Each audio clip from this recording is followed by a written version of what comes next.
In today's video, I'm going to be breaking down some of the concepts and showing you some licks from this cool R&B solo that I wrote. So take a listen and then we'll jump into it.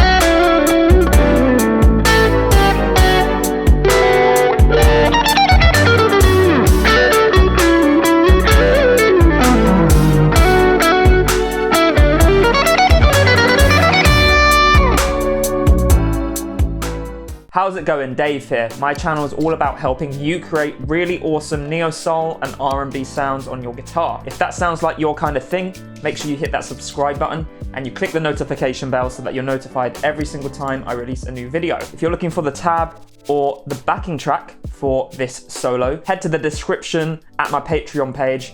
There you can grab the tab and the backing track. So let's get straight into the lesson. Let's talk about the chord progression that we played the solo over to start off with. It's always good to know what chords we're playing over. So we're playing in the key of B minor, and the chord progression is B minor 7, then we're playing A7, then we're playing G major 7, and then we're playing F sharp 7 flat 13.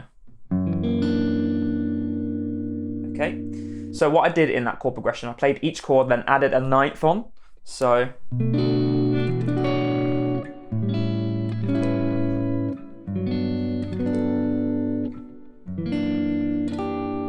okay, so I did that, and I also added a little chromatic movement between the A and the G. So from A7 to G sharp 7, and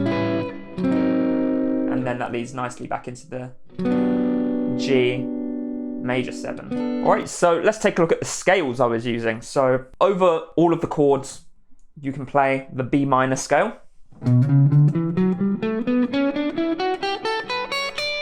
Most of the time, I stripped it down to the B minor pentatonic. I also added a few chromatic notes in there, like the blue note and this note as well, which gives it a bit of a Dorian vibe. It's a major 6. But I didn't use them all that often, just to add some spice into the licks. So over the F sharp 7 flat 13, there's a few different options. So we could play the F sharp altered scale,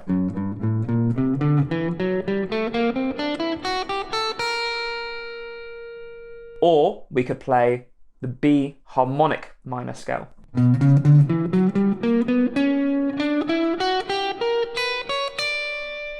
So that F sharp 7 flat 13 chord really gives us the opportunity to spice things up a little bit and jump outside of our key a little bit. So let's talk about the solo. So this is the part of the video that's not planned out. I'm just gonna kind of freestyle it. I started off with a motif, so a recurring idea that we can always come back to. I think it's important to have these ideas that are recognizable to the listener. So we've got this. As you heard in that solo, I always come back to that idea, and it's also good if you can't think of any ideas, you can always come back to something that you started off with. What the solo was basically just kind of varying that one idea and adding things onto the end of that idea too. Having a really strong melody to start off with, I think, is one of the most important elements of writing a solo.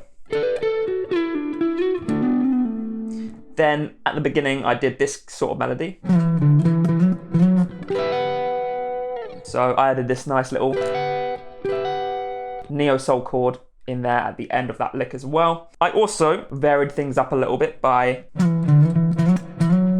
when playing that part of the melody, I played single notes to start off with, then I used octaves. So that's another good idea. So if you're wanting to play a melody twice, but you're worried it's going to sound repetitive, maybe the second time you can use octaves instead, and that just adds some more feeling into that solo and less repetition. Then before everything kind of kicked in, I did this little lick. So I was just basically running down the B minor scale, but I added this chromatic note in. Okay, started off by doing a pull off, but then alternate picked the entire thing. And it's really up to you whether you want to alternate pick something or do hammer-ons and pull-offs. It gives a completely different effect. It's more legato when we're doing hammer-ons and pull-offs. And I actually palm muted while I was doing the alternate picking. So that creates a completely different effect as well. So you want to think about how you're playing the notes, making sure each note has a purpose and a meaning, as that will really affect the sound of your solo. So yeah, so I was playing this idea.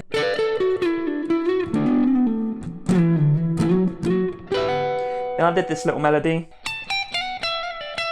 So I was basically using the F sharp altered scale over the F sharp 7 flat 13. Then I played that melody one more time. Then altered it a little bit. So what I was doing there is using sixths. Sixths are a really great interval. I've done a lesson on sixths if you want to check them out. But what I did is that chromatic part in the chord progression, I kind of matched that with the sixths. So if there are any interesting elements to the chord progression, if you can highlight that in the solo, that will really enhance the solo as well. Then I played that neosoul chord again and then did this little... Now I really hate doing bends, but they sound so good. So what I did here is I bent and then added a vibrato. So it's kind of hard to sustain, so let me just play it. I kind of did a vibrato at the top of the bend, and that sounds really nice. Did another bend at the 9th fret here.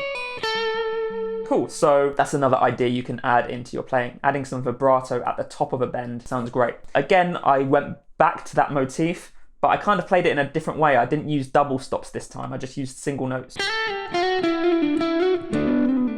I used the double stop at the end there, just adding variety to the solo. You can still repeat things and make them sound different. So that's what the intention was there. And again, I was just kind of matching that chromatic part of the chord progression, enhancing it, really drawing your attention to it by playing these octaves. Once again, I played this chord, classic neo-soul chord. Then I moved it up to match the F sharp 7 flat 13 chord, and then played an altered scale run. I was literally just descending the scale there. Again, I come back to the motif, but then this time I do this really speedy legato run. Okay, so I'm using a mixture of double stops and single notes, and using my pick as little as possible. So I'm only really picking once a new string is being introduced. There you go. Then I did this melody.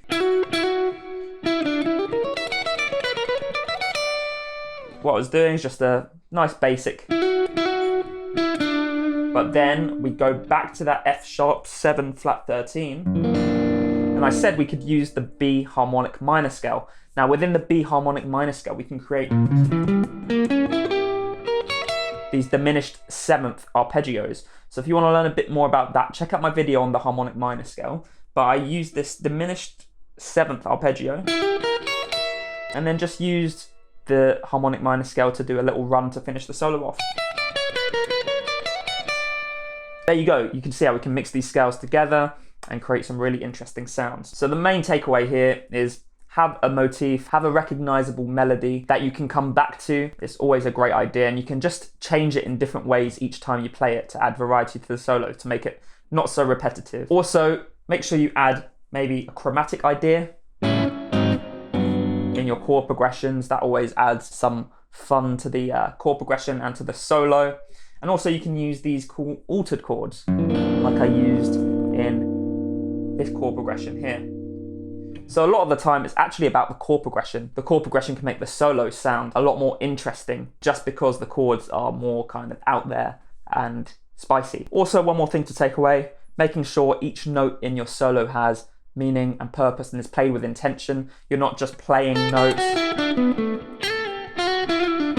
Hear the difference there? You can really make a change in the sound and the tone of your solo with great articulation and just making sure you pay attention to how each note is played. You see a lot of guitarists, they just literally just pluck each note, not thinking about how to get into the note, how to play the note, whether you're going to add vibrato, all these things. So definitely pay attention to those things as well. So if you enjoyed the video, make sure you click like, let me know what you thought in the comments, and subscribe to my channel if you haven't done so already. Again, if you want the backing track for this solo and you want the tab for this solo, then head down to the description and at my Patreon page, you can grab it there. You can sign up for as little as $2 a month. That's less than a cup of coffee, so I think that's a great deal for you there. If you want more of these cool neo soul and R&B lessons, then make sure you check this video out here because that is really, really going to help you out too. I'll see you there.